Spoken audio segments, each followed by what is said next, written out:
So if you've been watching the regular podcast or the regular network for years, then you know that in 2021, I did a segment called 3 Minutes with Kilo, and I discussed the Divvy.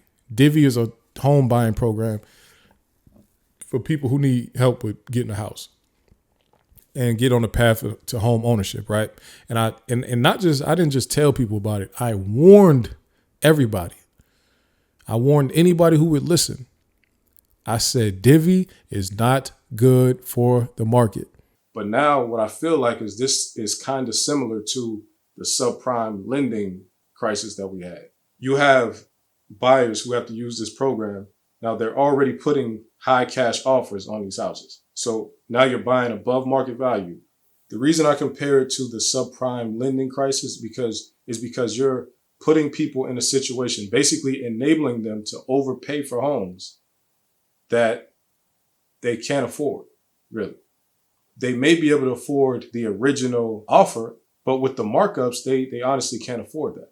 And I believe this is a recipe for disaster. The bigger Divvy gets, the more homes they'll buy, the more inflated the market will get, the less the inventory, and the more people are somewhat forced to even use Divvy, because if they want to win a bid on a home that they want to get, they pretty much need cash. Especially in Atlanta. And so many people who are helping people in financial situations and all that, they were telling people use Divvy. Divvy is good. And I was like, if y'all see what Divvy is doing and you really look into it, there is no way this is going to end good. This is impossible. It's no way. So I'll put a clip in here to show y'all what I was saying about Divvy. So now it comes out. It has now come out that, let me read this headline. Researchers find 3 companies own more than 19,000 houses in Metro Atlanta. Just between 3 companies, they own 19,000 rental properties in Metro Atlanta alone. Let's read some of this article. 3 corporate landlords control nearly 11% of the single-family homes available for rent in Metro Atlanta's core counties. Right? Now, this is from a study done by an analysis done by Taylor Shelton, a geographer at Georgia State University. So shout out to him for putting this together. Let's see what he found here. And he had a collaborator from Rutgers University, Eric Seymour. So they did some hardcore investigation too. So they found that more than 19,000 homes were owned by just 3 companies: Invitation Homes, Pretium Partners, Amherst Holdings. The findings were published. Okay, let's see here. Okay, let me. I'm scrolling through here because I'm trying to find the potent information. So they say many large companies in the United States operate through smaller companies called LLCs. Okay. Now watch this about the LLC. Okay, so if a tenant is to sue, well, no. Okay, so they pretty much set up the larger companies set up all these little LLCs so that if you as a tenant said that something was wrong and you needed to sue, you would just sue one of these little small companies and you wouldn't even realize that they were connected to this huge company. Shelton said corporate landlords tend to have a lot of LLCs to protect themselves. In the core metro Atlanta counties in this study, Fulton County, Clayton County, DeKalb County, Gwinnett County, and Cobb County, the 3 largest landlord companies have more than 190 LLCs between them. That's absurd. Think about this. 3 companies have over 190 LLCs between them just to hide who they are, so that you go do this whole transaction and all that, or you go become a renter here and you want to sue somebody, or you want to complain to somebody, or you want to call corporate, you're not going to know who to call. You're going to be calling a bunch of LLCs that's just probably, this is a business on paper, but they don't have any operations going on. They're just paperwork so that they can loop through the system and not be found. 190 LLCs between 3 companies. The LLCs usually have multiple addresses, making it difficult to trace the ties between their locations and their parent companies. To make things even more complex, many of these large companies are not publicly traded on the stock market, meaning their total number of holdings is not easily available to the public. Because Invitation Homes is publicly traded, the total number of properties it owns is available to the public through the documents it files with the SEC. Okay. The other two we analyzed in this paper, Pretium Partners and Amherst, are backed by private equity and not publicly traded, so there's no way to ever know what full scope of their holdings are without a method like the one we used. So pretty much they're saying they were able to dig up and find how many things they owned. So this is the cold part about it, right? Here we go. Now they're just talking more about the fact that you're not going to be able to find the company. This is particularly relevant for Atlanta, which is the largest market for this kind of corporate landlord activity in the country, according to another study by Shelton and Seymour. You have to add up the next 2 or 3 largest markets in the U.S. together to have the same amount of corporate landlord investment as that Atlanta has. Let's think about that, because I found out about this because a real estate agent posted it on Instagram, and then I commented on it and just let it be known. Of course, they're doing this in Atlanta. Anytime that you have this type of concentration of black money, black dollars, corporations are going to come and find ways to exploit people. And that's not to say that they don't do this all over the world. It's to say that they do it especially egregiously in areas where black people are trying to be upwardly mobile and where black people are actually making something out of themselves and becoming something and making money.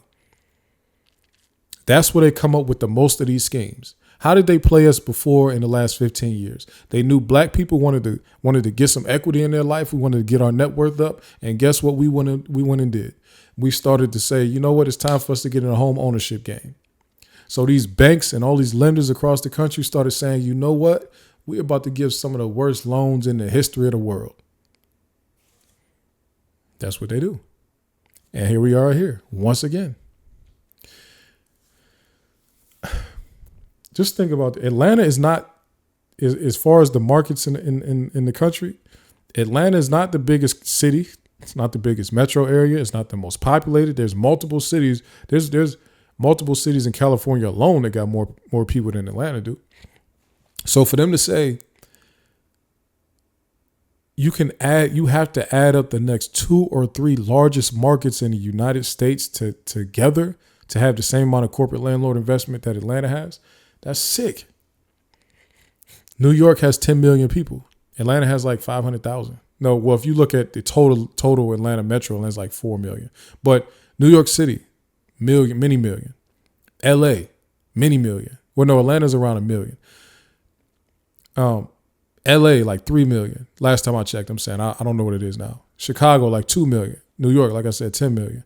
Like I don't know how many in the Bay, but you're talking about Atlanta being the largest market for something like this, and they're not the largest in anything else. There's no other metric on any list where Atlanta is number one as it relates to real estate. It's not the cheapest place. There's not the most available homes here. There's not the most people here. It's not the most anything that would lead companies to say, let's go buy up everything down there. This city don't lead in nothing as far as real estate indicators to say that's the investment spot. Only thing we lead in is available black disposable income. That's it. We don't lead in nothing else. All right. Let's be real about this, man. This is race related. Like I said, I keep a race card on me. The race card is on me. It's always nearby. This is race related. The reason why I told people that Divvy was bad, I'm going to tell you about my situation. The reason I told people that Divvy was bad back then, right, is because I found out that, okay, so Divvy is a home buying program. Normally, and for a long time, home buying programs were normally for people who could not get a loan through conventional means, meaning my credit is either not good enough or I don't have enough money for a down payment. So I need to go find alternative methods that'll let me become like either a rent to own type of person or some type of other alternative route to home ownership. That's what Divvy was created for originally. What I noticed was happening in 2021, though, is that Divvy was now being used by people who weren't having any financial issues, who didn't have any credit issues. They were using Divvy because Divvy is making cash offers for properties, and it's just allowing people who want to compete with investors in the market, or compete with a lot of people that had a lot of dollars in 2021. It was allowing them to now compete just using Divvy's money. So, if y'all remember in previous eras of real estate, if an investor came to you and offered you cash, they were most of the time going to offer you a lot less money than what you can get on the open market. Right.